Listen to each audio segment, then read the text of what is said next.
కార్తీక మాసంలో పౌర్ణమి తిథికి చాలా శక్తి ఉంది. 2025 సంవత్సరం నవంబర్ 5 తేదీ బుధవారం కార్తీక పౌర్ణమి వచ్చింది. కార్తీక పౌర్ణమికి ఉన్న గొప్పతనం ఏంటంటే, ఇది శివుడికి, లక్ష్మీనారాయణలకి ఇష్టమైన రోజు.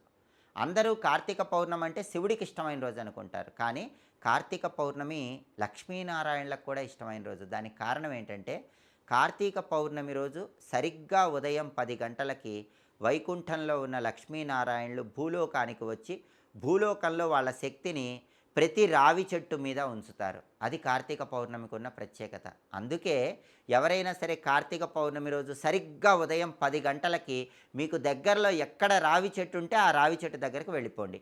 ఆ రావి చెట్టు పైన లక్ష్మీనారాయణల శక్తి తిష్ట వేసుకొని ఉంటుంది. అందుకని అక్కడ చక్కగా ప్రమిదలో ఆవు నెయ్యి కానీ, నువ్వుల నూనె కానీ పోసి దీపాన్ని వెలిగించుకోవటం, రావి చెట్టు దగ్గర బెల్లం ముక్క కలిపిన ఆవు పాలు పోయటం, రావి చెట్టుకు ప్రదక్షిణలు చేయటం ద్వారా రావి చెట్టు పైన ఉన్నటువంటి లక్ష్మీనారాయణల శక్తి ప్రవేశించి సంవత్సరం మొత్తం సమస్త శుభాలు చేకూరతాయి.